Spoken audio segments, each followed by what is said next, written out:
우리 그림을 먼저 하나 보겠습니다. 앞에 여기 보시면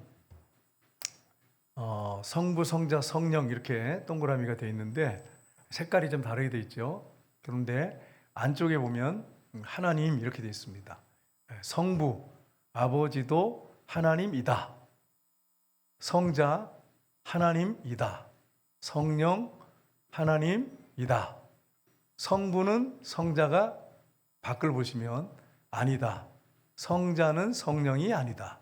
성령은 성부가 아니다. 성부는 성령이 아니다. 삼위일체 하나님에 대한 그림이에요. 성부, 성자, 성령은 하나님이십니다. 하나님이신데 인격을 얘기합니다. 그러니까 인격은 성부는 성자가 아니에요. 성자는 성령이 아니에요. 그 인격이 아니에요. 그런데 세 분이 몇 분이에요? 세 분이 한 분이에요. 우리는 몇 분 하나님을 섬기십니까? 세 분 하나님입니까? 한 분 하나님입니까? 헷갈리지 않으시죠? 삼위일체 하나님을 섬깁니다. 우리가. 그 다음 그림 하나 볼까요? 성부, 성자, 성령을 삼위일체 하나님이신데 위에 보시면 단수성이 있습니다. 하나님은 한 분이십니다. 유일성은 뭐냐? 분리되지 않습니다. 하나시고 유일하신 분이십니다. 그래서 우리를 이제 개신교를 우리가 이제 유일신교, 기독교를 유일신교, 유일하신 하나님, 성부, 성자, 성령 삼위일체 하나님을 믿는 종교, 우리 유일신교. 그러면 다른 이슬람이라든지 다른 어떤 종교는 어떠냐면 단일신, 신이 하나예요. 근데 우리는 삼위일체 하나님, 유일하신 삼위일체 하나님. 신 중에 이런 신이 없어요. 우리 하나님 외에는 삼위일체가 존재하지 않습니다. 우리 하나님만이 유일하게 삼위일체 하나님이십니다.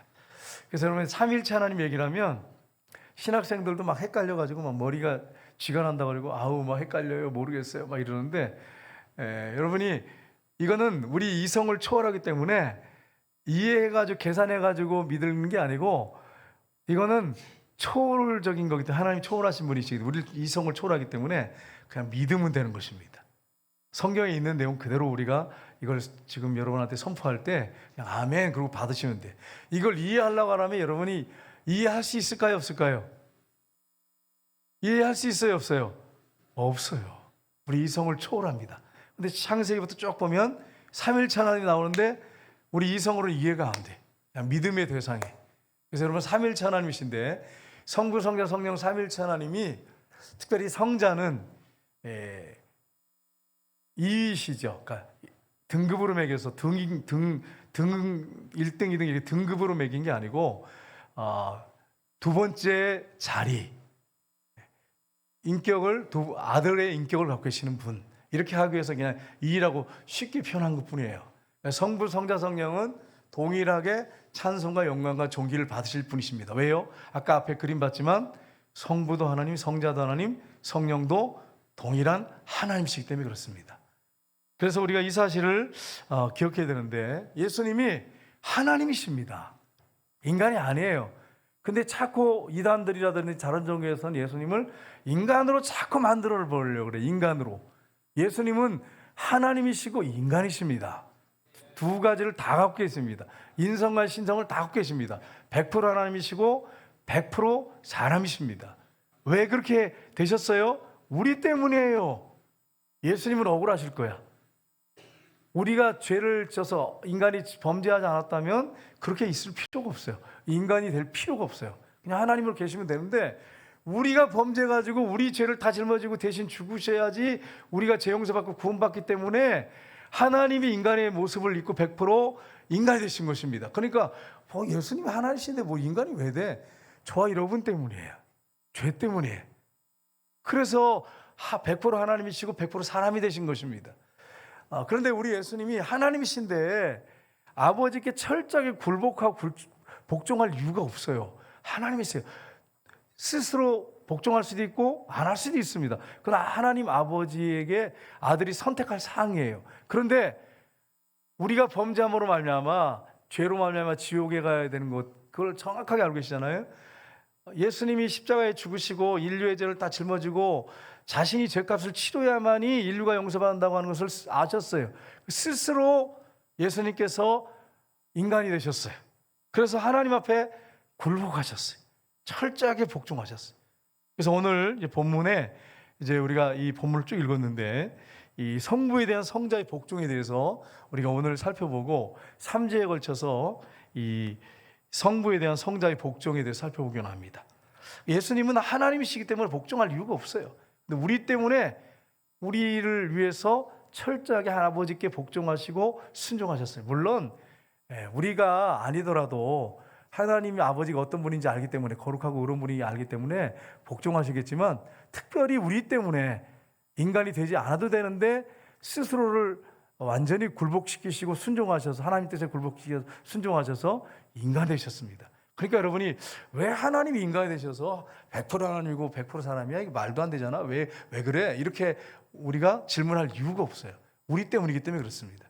그래서 오늘 이 읽은 본문 말씀을 통해서 우리가 성부에 대한 성자의 복종이 어떻게 나타났는가 성경을 통해서 자세하게 살펴보기로 합니다. 첫 번째는 예수 그리스도는 아버지가 자신보다 크다고 하십니다.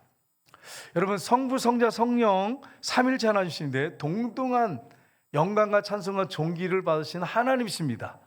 그런데 예수님이 인간의 모습을 입고 오셔가지고 제자들한테 뭐라고 하냐면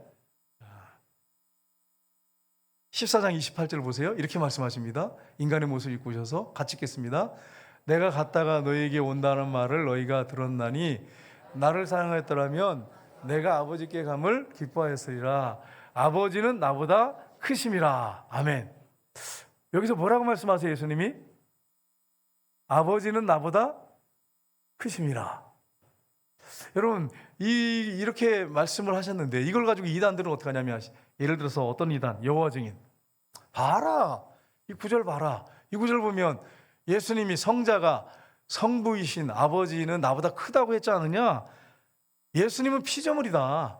선지자 중에 한 사람을 오셨다. 하나님의 심부름꾼으로 오셨다. 이렇게 여호와 증인들이 이렇게 주장을 합니다.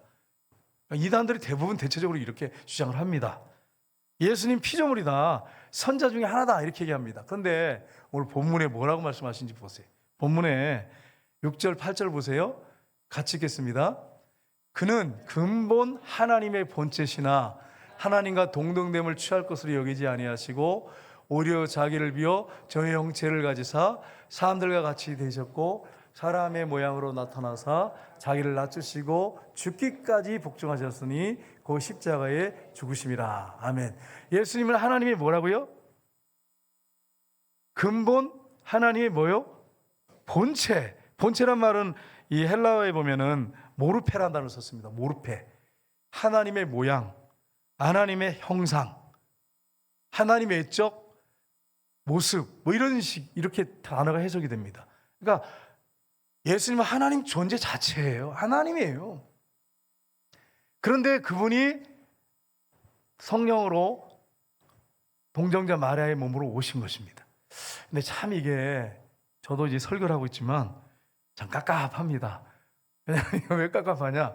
사투리로 말하면 깝깝한데 하나님을 인간의 이성을 초월한 하나님을 인간의 언어로 표현하려니까 얼마나 힘들겠어요. 저를 여러분 불쌍히 보시고 저를 위해서 기도를 많이 해주셔야 돼. 야, 이게 참 너무 어렵다. 하나님 본체야. 하나님의 형상 모양인데 그분이 우리 때문에 인간의 모습을 취하고 오셨어요.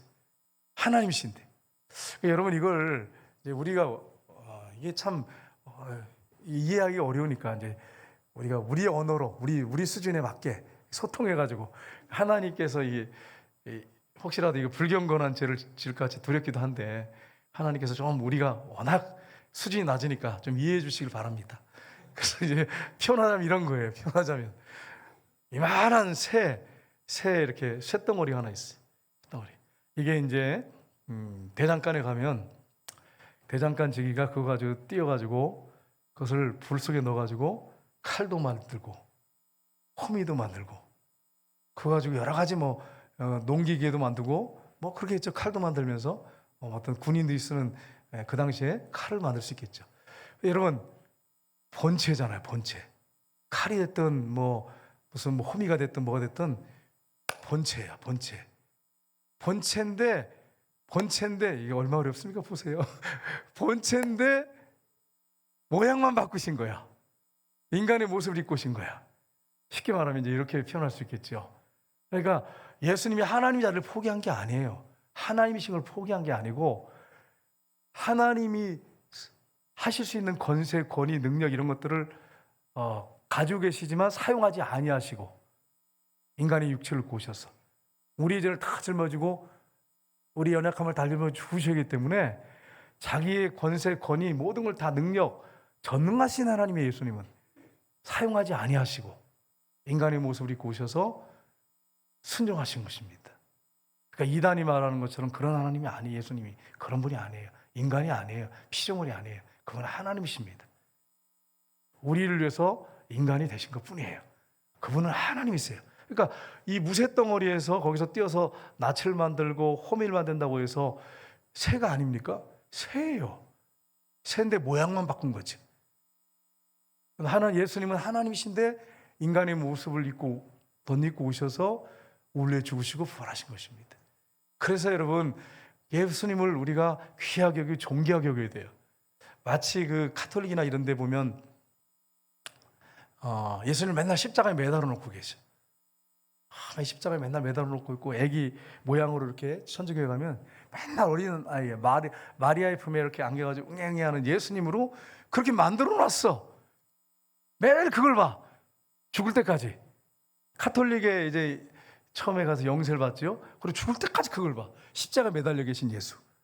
그리고 어린아이로 이렇게 마리아 품에 젖 먹고 있는 예수. 그것만 보고 있어. 여러분 이거 맞습니까? 틀립니까? 예? 맞아요? 틀려요? 틀려요. 이렇게 하면 안 돼. 예수님은 33년 동안 이 땅에 오셔서 마리아의 무슨 젖도 먹고 마리아에게 이렇게 양육을 받았어요. 그리고 십자가에 죽었는데 3일 동안 십자가에 죽으셨어요. 그리고 인류의 죄를 다 해결하시고 부활하셔서 현재 어디 계십니까? 지금 우리와 함께 계시는 거예요. 그래서 가톨릭하고 우리하고 십자가 다른 점이 있어요. 뭐가 다르지 여러분? 가톨릭하고 우리하고 십자가 다른 점이 뭐예요? 예? 우리는 거기다 십자가 예수님 달아놓지 않잖아요. 십자가 모양만 있는 거지.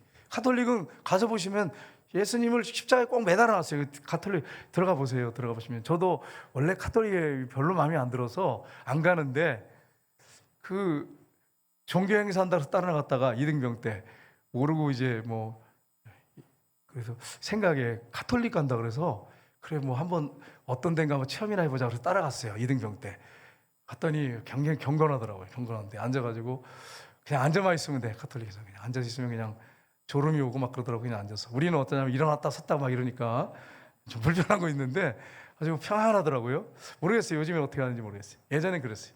군대 거기서는. 근데 여러분 예수님이 3일 만에 부활하셔서 지금 우리가 현재 함께 하십니다. 그러니까 십자가에 계속 매달아 놓으면 안 돼요. 어린 아이로 그냥 젖 먹고 있는 아이로 계속 만들어 놓고 있으면 안 돼요. 왜냐하면 그분이 인간이 원래 아니기 때문에. 그분은 본체가 하나님이세요. 하나님. 그러니까 우리하고 달라요. 그러니까 여러분이 이 부분을 분명하게 하셔야 됩니다. 그분이 부활하셔서 지금 여러분의 삶의 현장에 가정과 직장과 또 여러분이 어디든지 간지 그분이 여러분과 동행하고 계십니다. 늘 함께 하십니다. 그러니까 여러분 우리가 힘있게 세상에 나가서 주님과 동행하며 승리하는 삶을 살 수 있는 거예요. 안 그러고 만약에 그렇게 날 매달아 놓고 이렇게 아기 품에 있으면 문 닫고 나면서 다음 주에 뵙겠습니다 이러고 나와야지. 그렇지 않아요? 그게 아니잖아요. 늘 동행하신단 말이에요. 어디 가든지 뭐 선교제에 가든지 뭐 미국 가든지 뭐 관계가 있어요. 그분이 늘 동행하시는데. 그러니까 여러분 이걸 분명하게 하셔야 됩니다. 그분은 하나님 본체세요. 그분은 하나님이세요. 근데 왜 아버지는 나보다 크시냐고 했느냐? 하나님 아버지로부터 모든 것이 시작이 됐기 때문에 아버지가 시작이에요. 그래서 아버지는 나보다 크다고 하면 표현한 것뿐이지 예수님이 나는 아버지보다 좀 하등한 신입니다. 열등한 신입니다. 그런 표현이 아닙니다. 이 부분을 여러분이 분명하게 정리하셔야 돼요. 성경에도 그렇게 말하고 하나님 아버지도 그렇게 생각하고 계세요. 성경을 보면 그렇게 마음을 갖고 계세요. 두 번째는 예수 그리스도는 성부에게서 낳으신 아들로 묘사되고 있습니다. 하나님이 우리를 사랑하셔서 아들을 이 땅에 보내셨는데, 요한복음 1장 18절부터 집사님 바꿔서 좀 보여주시면, 1장 18절에 보시면 이렇게 되어 있습니다. 요한복음 1장 18절에 같이 읽겠습니다. 본래 하나님을 본 사람은 없으되 아버지 품속에 있는 독생하신 하나님이 나타내셨느니라. 아멘. 예수님은, 하나님은 영이십니다. 성부 하나님 영이십니다. 그러니까 거슬러 올라가면 제일 처음 태초에 하나님 천지를 창조하시라는 한참 후입니다. 한참 후에. 그래서 하나님 인간을 만드실 때 그때부터 시간을 만드셨어요. 하나님은 시간이 없어요. 시간. 하나님을 우리하고 똑같이 생각하시면 안 돼요. 하나님의 시간이라는 게 없어요. 하나님은 영원한 현재입니다. 어제나 오늘이나 영원토록 동일하시고 영원부터 영원까지 다 알고 계시는 분이십니다. 하나님 아버지는. 그런데 그 아버지의 품속에 있는 영이시기 때문에 우리 눈에 볼 수 없는데 인격을 갖고 계십니다. 그 아버지의 품속에 있는 독생하신 하나님, 그분이 아버지에게서 나오셨어요. 그래서 독생자라고 표현했어요. 독생자는 외아들을 말합니다. 그리고 요한복음 3장 16절에 이렇게 표현하고 있습니다. 같이 읽겠습니다. 하나님이 세상을 이처럼 사랑하사 독생자를 주셨으니 이는 그를 믿는 자마다 멸망하지 않고 영생을 얻게 하려 하심이라. 아멘. 우리 인간을 만드신 분이 누구십니까? 하나님이세요. 우리 인간의 영혼을 만드신 분이 누구십니까? 하나님이십니다. 인간에게 사랑의 마음을 넣어주신 분이 누구십니까? 하나님이십니다. 여러분, 제가 이렇게 보면 사랑 누가 말했나 뭐 이런 노래도 있는데, 사랑 하나님이 사랑을 만드셨어요. 하나님이 만드셨어요. 사람이 만든 게 아니고. 근데 여러분, 하나님이 어떤 분입니까? 성경에 보면, 요한일서에 보면 하나님은 사랑이시라. 성부, 성자, 성령이 사랑이십니다. 그래서 여러분, 인간을 만드실 때 하나님이 사랑을 넣으셨어. 사랑. 인간의 그 속성 중에 사랑을 넣으셨어. 그래서 여러분과 제가 사랑을 갖고 있는 것이 원래 난 사랑이 많은 사람이에요, 뭐 그런 생각하시면 안 돼. 하나님 나에게 사랑을 주셨기 때문에 사랑하는 거예요. 특별히 여러분, 그 애인들 간의 사랑 보면 참 이렇게 눈물겹잖아요. 그리고 막 감동되잖아요. 막 러브 스토리 같은 데 이렇게 보면 너무 감동적이잖아요. 사랑하는 그 배우자를 위해서 내 목숨을 버리는 사랑, 막 얼마나 감동적이에요. 여러분 생각해 보세요. 응? 그 실제로 있었잖아요. 그때 이탈리아의 그 유람선 크루즈가 가다가 침몰 하는데 남편이 죽어가면서 아내한테 이렇게 이걸 뭐라 그러죠, 이게? 구명조끼를 입혀주고, 그리고 죽었어요. 그리고 나중에 아내가 고백했어요. 우리 남편이 이걸 나를 입혀주고 죽었다고. 여러분, 자기 아내를 위해서 생명을 버린 남편 얼마나 귀합니까? 우리 여기 있는 남편 모두도 아내를 위해서 생명을 바치시기를 주님으로 축복합니다. 아멘이 좋지 않은 거 보니까 이제 불안한데, 아내를 위해서 생명을 내 있는 이 구명조끼를 벗어줄 수 있는 그 사랑의 마음을 여러분 다 가지시길 주님으로 축복합니다. 여러분 녹음을 해놓으세요. 그래서 저도 혹시 그런 일 있으면 얼른 벗어서 녹음을 해놨기 때문에 아내를 위해서 생명을 버리는 목사가 되어야지. 그렇지 않겠어요? 예수님이 나를 위해서 생명을 버렸으니 내가 생명을 아내를 위해서 버리는 것이 마땅한 거죠. 당연한 거예요. 당연한 거. 여러분 얼마나 그 사랑 이런 스토리를 들으면 얼마나 감동이 되겠습니까? 그런데 아내가 죽어갈 때 얼른 도망가가지고 어디 있는지 찾을 수가 없어. 남편을 여보 어디 있어요? 그런데 못 찾아. 그래서 아내가 죽었다. 뭐 이런 스토리가 여러분 만약에 전개된다면 이거 얼마나 비참한 일이에요, 여러분. 우리 그 성전교회 우리 남자 장로님들, 우리 또 안수 집사님, 집사님들 중에 이런 한 분이 없기를. 아내가 죽어가는데 어디로 도망가가지고 여보 어디 있어요? 막 이렇게 외치는데 못 찾아. 아내가 죽은 다음에 나타나가지고 이렇게 사방을 둘러보면서 여보 어디 있어? 뭐 이렇게 하는 이렇게 나쁜 남편이 안 돼야 됩니다. 여러분 남편들은 아내를 위해서 생명을 버릴 각오를 하고 그렇게 사랑하셔야 돼. 아내는 남편을 존중하셔야 돼. 존경하고 사랑해야 돼. 존경할 게 하나도 없다 그렇게 하시면 안 돼. 찾아보세요. 존경할 걸 찾아봐.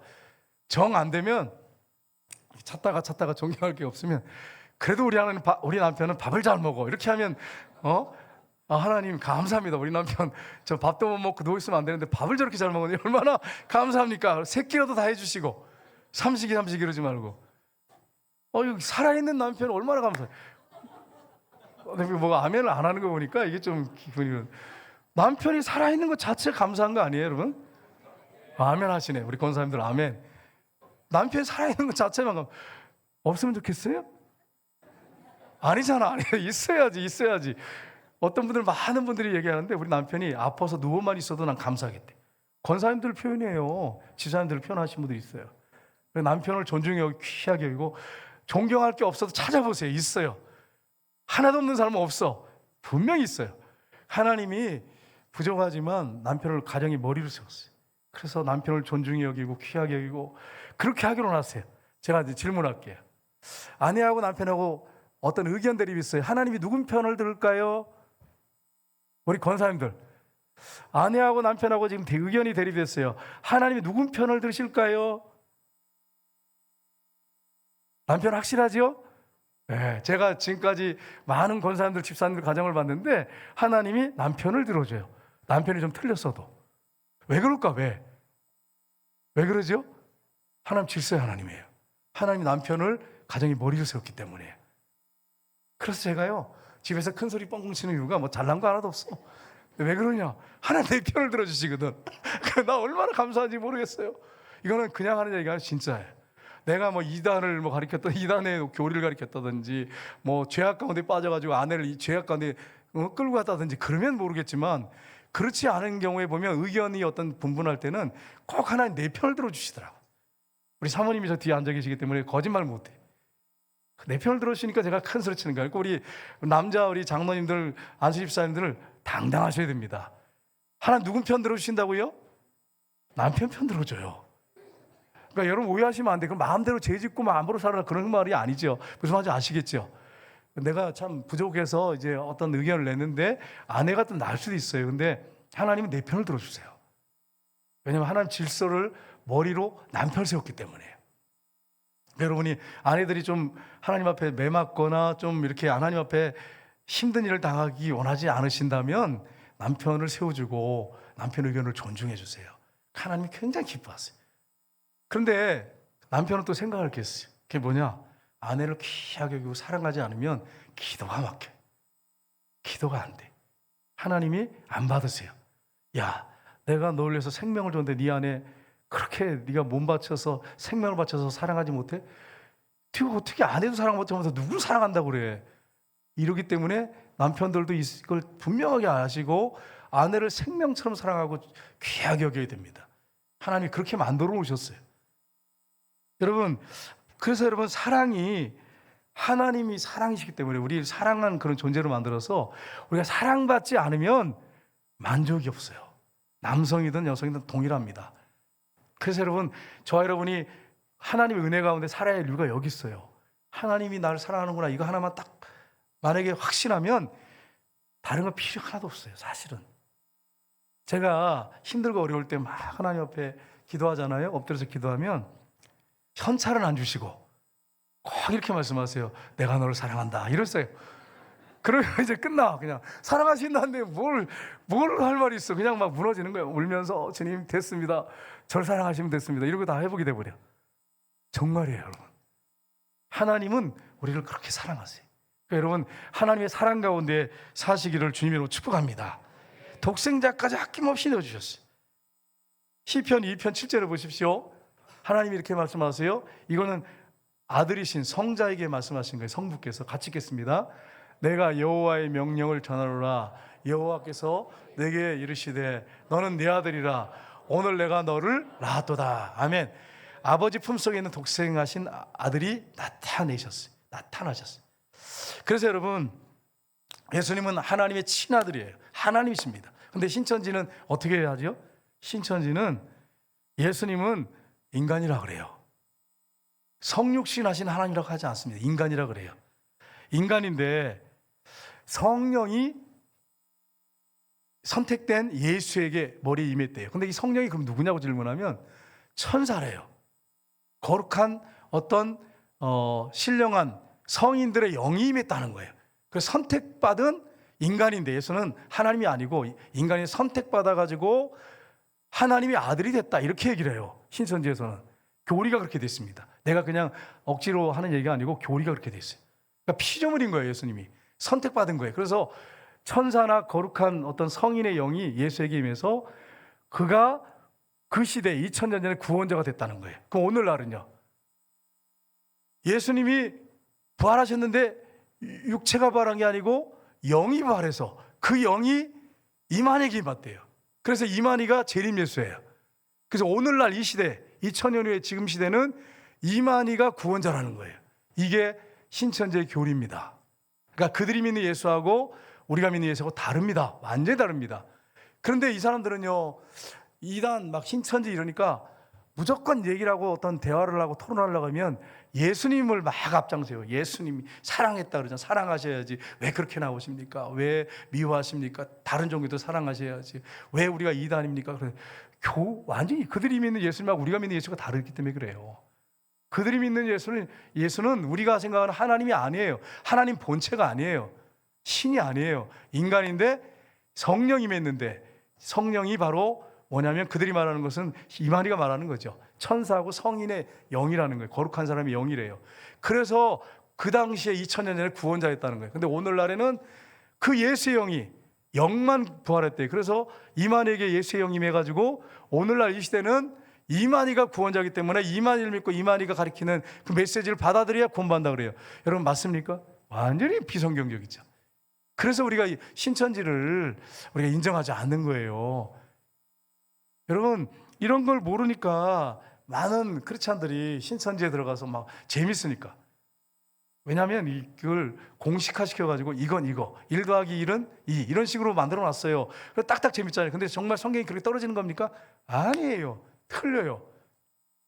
그러면 C 그러면 무조건 말씀이라고만 거긴 가르치거든요. C 그럼 말씀이거든요. 아니에요. 성경에 보면 C가 말씀도 있지만 다른 의미도 다 있어요. 여러 가지 의미 있어요. 제가 찾아보니까 5-6가지 의미가 있어요. 그러니까 무조건 그런 식으로 공식을 만들어가지고 하니까 재밌지. 왜냐하면 다 풀어지니까. C 말씀 뭐 그럼 다 그렇게 풀어버리니까 얼마나 쉽겠어요. 재밌겠어요. 근데 그렇게 성경을 해석해버리면 하나님이 우리 인간을 초월하시는 분이신데, 이성을 초월하신 분인데 이성 안에 갇혀버리는 거예요. 자기들 스스로 갇히는 거예요. 그렇게 풀어버리면 이성 안에 자기들이 스스로 무덤을 파는 거죠. 그 안에 갇혀서 재미있게 놀긴 해요. 재미있게 막 얘기하고 그러는데 문제는 뭐냐? 하나님하고 전혀 관계가 없어요. 하나님하고 완전히 떠나버렸어요.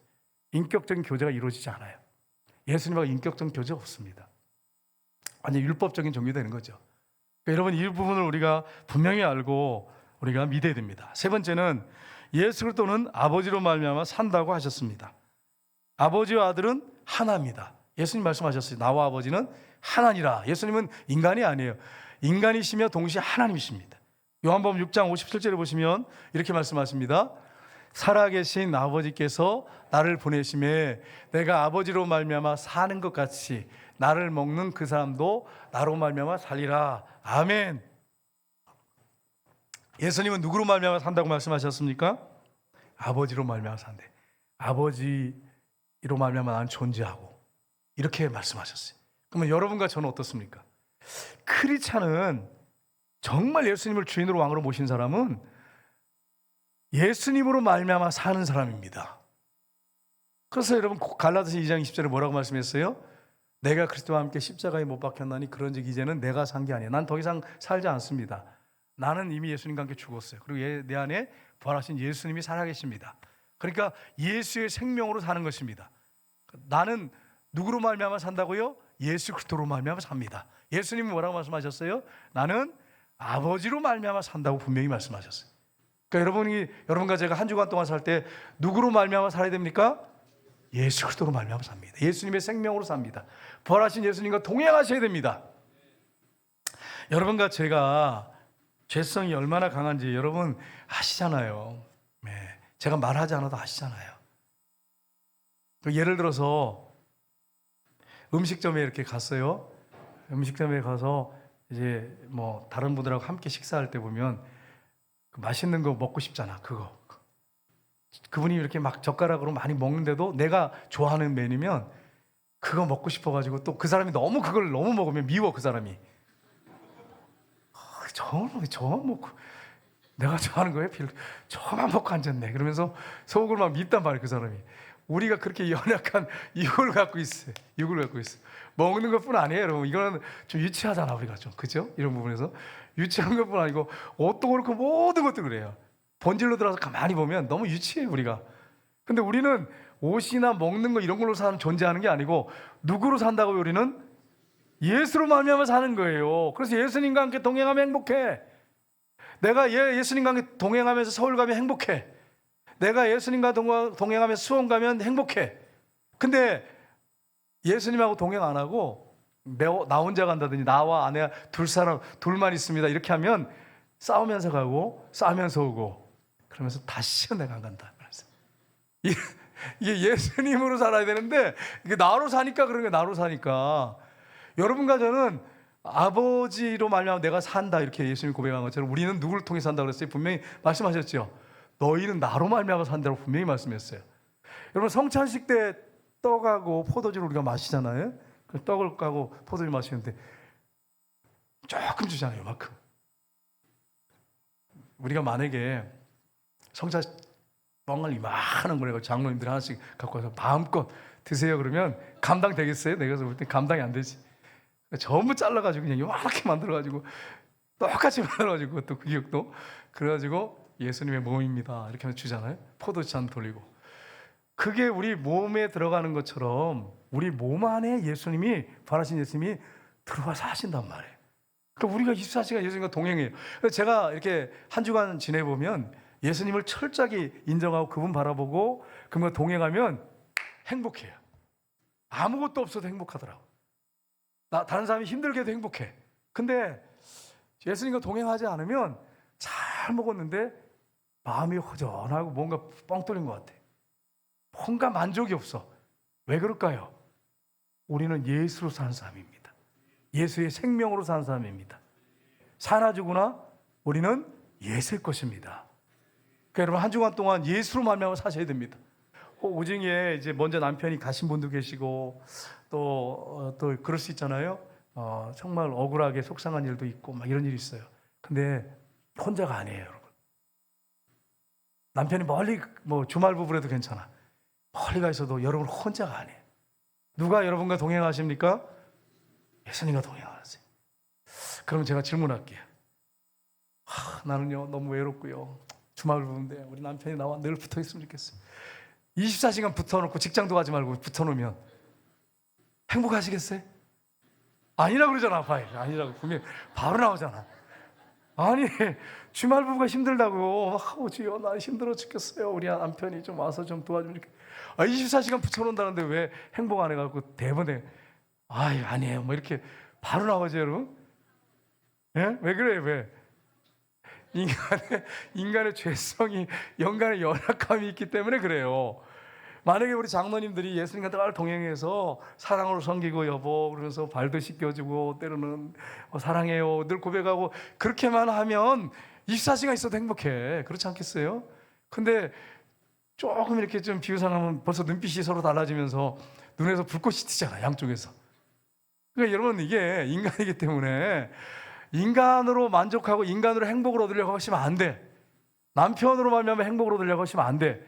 누구로 말미암아 행복을 얻으려고 해야 됩니까? 예수님으로 말미암아. 여러분의 영적 신랑은 예수님이십니다. 예수님과 함께 동행하셔야 돼. 남편의 단점, 약점이 있는데 부족한 걸 채우려고 하는 마음. 어떻게 하면 내가 남편을 기쁘게 할까? 남편을 행복하게 할까? 그런 마음. 내가 어떻게 하면 아내를 기쁘게 할까? 이러면 여러분도 행복하고 아내도 행복하고 남편도 행복해집니다. 내가 어떻게 저 남편은 어떤 옆집 남편은 설거지도 해주고 청소를 해야 된다는데 우리 집 남편은 뭐 하는지 모르겠어. 맨날 이렇게 요구만 하면 불행해집니다. 그러니까 여러분이 이걸 꼭 기억하시고 한 주간 동안 어떻게 하면 나로 말미암아 남편이 행복할까? 요 하나만 딱 정해놓고 계속 해보시면 내가 장담할 수 있어요. 여러분이 행복해집니다. 물론 힘들어 몸은 힘든데 아내가 막 기뻐하고 행복하면 여러분이 행복해집니다. 그러니까 여러분이 그 마음으로 해야지 아내한테 남편한테 뭔가 내가 도움받고 뭔가 기대하고 이러면 하면 할수록 실망하게 되고 상처받습니다. 그거 다 내려놓으시고 어떻게 하면 내가 아내를 기쁘게 할까? 어떻게 하면 남편을 기쁘게 할까? 이런 마음으로 희생하는 한 주간 되시기를 주님의 이름으로 축복합니다. 여러분 그래서 아버지로 산다고 그랬어요. 요한복음 8장 29절을 보세요. 이렇게 됐습니다. 나를 보내시니가 나와 함께 하시도다. 나는 항상 그가 기뻐하시는 일을 행함으로 나를 혼자 두지 아니하셨느니라. 하나님은 완전하신 분이잖아요. 거룩하고 신이시잖아요. 그러니까 그분이 늘 세 분이 함께 계셔도 불행하지 않아. 행복해. 너무너무 사랑하시니까. 죄성이 없기 때문에 그래요. 우리가 천국 가면 이런 일이 일어납니다. 그때는 죄성이 없기 때문에 너무나 행복해. 불행이라는 게 없어요. 불행이라는 게. 사람이 밉질 않아. 천국에 가면 그래요. 왜요? 거긴 사랑만 있기 때문에. 여러분과 제가 그 천국에 앞으로 가게 됩니다. 네 번째는 예수 그리스도는 자신이 아버지에서 보냄을 받으셨다고 하셨습니다. 오병이어 기쟁을 한 다음에 요한복음 6장 38절 39절 보겠습니다. 같이 읽겠습니다. 내가 하늘에서 내려온 것은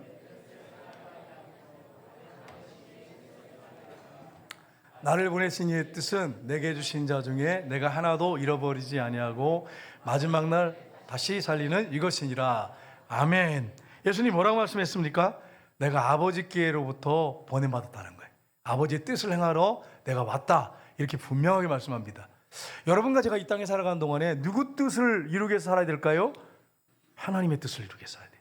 목사인 저도, 장로님, 권사님, 집사님도 내 뜻을 위해서 살기 위해서 사시면 안 돼요. 왜냐하면 우리는 죄성을 갖고 있기 때문에 잘못된 방향, 목표를 정하고 살 때가 많습니다. 완벽하진 않습니다. 그래서 하나님 앞에 기도하면서 하나님의 뜻이 무엇인지 그 뜻을 따라서 그의 나라와 그의 의를 구하며 살아가야 됩니다. 이게 여러분이 살아야 할 목표입니다. 예수님이 부활하신 다음에 이렇게 말씀하셨어요. 제자들에게 말씀하십니다. 21절에 같이 읽겠습니다. 예수께서 또 이르시되 너에게 평강이 있을지어다. 나도 너희를 보내노라. 아멘. 예수님이 부활하신 다음에 우리에게 뭘 주셨습니까? 평강을 주셨어요. 여러분이 예수님과 동행하면 마음에 뭐가 오냐면 평강이 옵니다. 평안이 옵니다. 동행하지 않으면 평안이 사라져 버립니다. 그러니까 한동안 동안 여러분이 내가 평안했는지 안 평안했는지 뭘로 보면 아냐면 예수님과 동행했냐 안 했냐 그거 보면 알아요. 동행하면 평안이 와요. 근데 예수님이 뭐라고 말씀했어요? 아버지께서 나를 보내셨다고 말씀합니다. 근데 여러분 JMS 정명석 2단이잖아요. 2단인데 자신이 기도해서 김일성이 죽었다고 주장하는 사람입니다. 그 사람이 뭐라고 하냐면 하나님 보기 원하느냐? 날 봐라, 날 봐라. 그러면서 뭐라고 하냐면 예수는 인간인데 그가 죽어서 육체는 부활하지 않았다. 영이 부활했다. 그는 실패자다. 구원을 실패했다. 그 영이 부활해서 자기에게 임했다. 그렇게 얘기해요. 제임스 정명성은. 그게 자기가 재림 예수래요.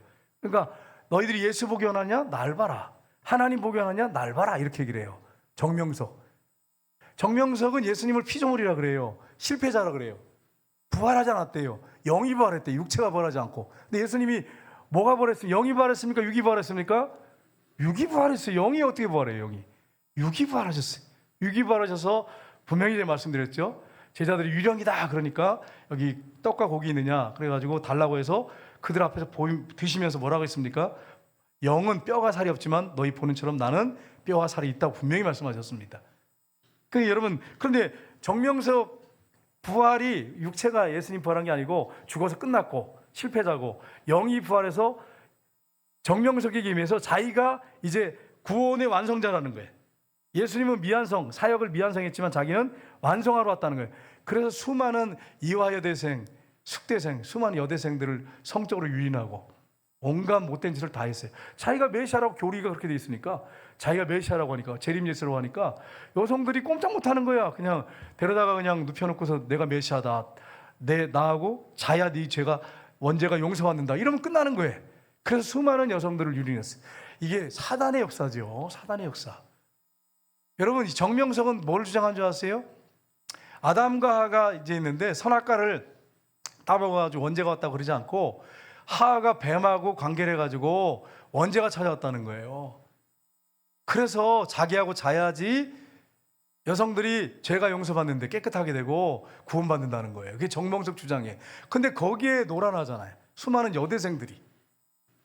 보세요. 이게 홈이에요. 영적으로 홈이에요. 똑똑한 여대생들이 이화여대들이 많아요. 이화여대. 숙대생들이 많아요. 그러니까 여러분 보세요. 우리가 우리 안에 몸이 있고 혼이 있고 영이 있습니다. 영이 있어요. 근데 혼적인 건 발달해서 공부를 해가지고 그런데 문제는 뭐냐? 영이 죽어 있으니까 사단에게 휘둘리는 거예요. 우리는 영이 예수님을 모셔드린 다음에 영이 살아났어요. 그래서 우리가 분별이 가요. 성령을 모시고 예수님 모신 사람 분별이 가는데, 영이 죽어 있으니까 혼은 공부해가지고 똑똑하고 잘나고 세상을 인식하는데 그냥 말려 들어가는 거예요. 들어가서 그냥 완전히 그냥 인생 망치는 거죠. 여러분, 정명석이 자기가 메시아라 그래요. 지금도. 그래서 지금도 이제 감옥에 가 있잖아요. 감옥에서 죽었으면 좋겠어요. 그래서 회개하고 나오든지 둘 중에 하나. 왜냐하면 수많은 여성들, 그 나이에 70이 됐는데도, 가까이 됐는데도 얼마나 많은 여성들을 유린했는지 몰라요. 너무 악한 사람이죠. 사단에게 사잡히는 사람입니다. 예수님은 하나님께로부터 보냄받은 분이 하나님이십니다. 정명석이 생각하는 그런 예수가 아니에요. 근데 거기에 놀아나고 있잖아요. 여러분, 이런 것들을 분명하게 우리가 알아야 합니다.